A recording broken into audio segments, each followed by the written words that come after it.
Journaling is something I do on the daily basis, whether or not I like to admit it.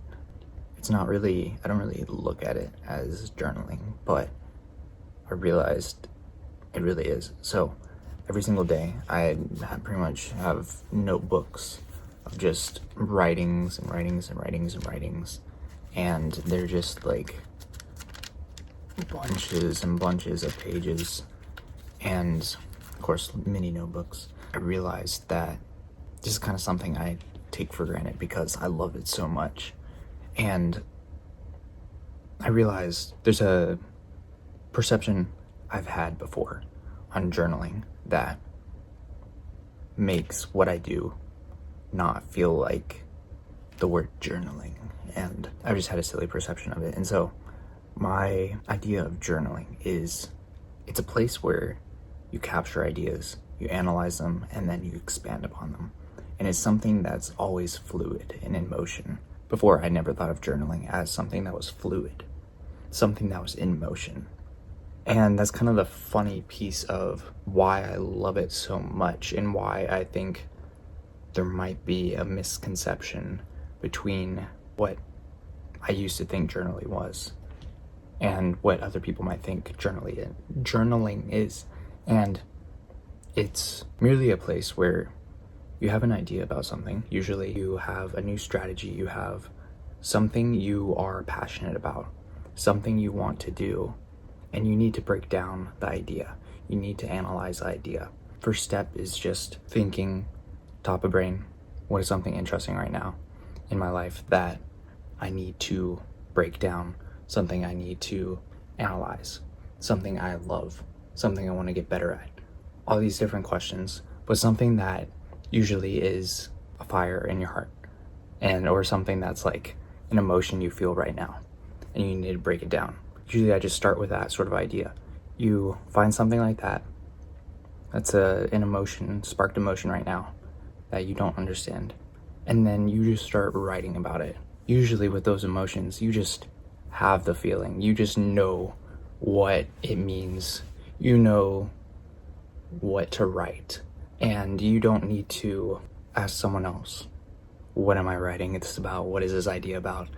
The words are inside of you because you have that feeling towards it. And so I recommend just start writing and breaking down what it is. Why do you feel this way? Why is there a tension? Why is there a problem? What is the desire to accomplish?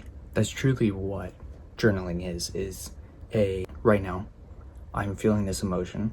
I have this idea. It's really pulling at me. Journaling is then capturing it. How do I feel about this? What does this mean to me? And then you just keep going. Usually you look back at what you've written and then you write on that. And then you do that same process over and over and over.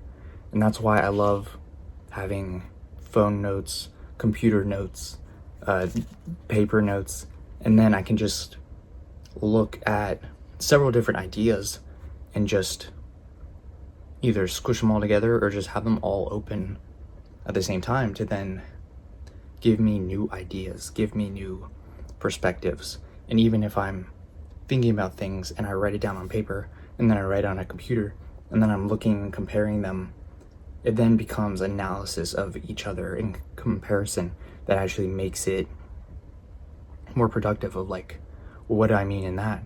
How does this contradict that? How does that make this better? And that whole cycle. Then after a while, you have sections of time where you didn't know something before. You moved on and you have a new idea about that same topic. And then you keep moving and moving and moving and growing and growing and growing the idea. And that's literally what journals are, is like a place to grow ideas, a place to break them down, to expand them, to understand them. And even breaking them apart is in the same way expanding them, because then you get a deeper grasp, a deeper understanding of what you're actually thinking about, what you're actually considering, what you're actually analyzing, what this idea is. I mean, that's the pure joy of journaling, is breaking down ideas over and over and over and over making them better and better and better, expanding them more and more and more. But it just starts with taking your first emotion and just writing it out. And then if you have, it's just whenever you have an emotion or you're trying to figure something out, just write it out. And then you can go back to it. And that's why I like to keep things open, is because then it's easier to go back to and just expand upon ideas. But that's what journaling is: capture, analysis, and expansion. I hope that's helpful, and let me know how you journal and how you capture ideas, and if it's a fluid thing also, or if it's annoying. Just let me know.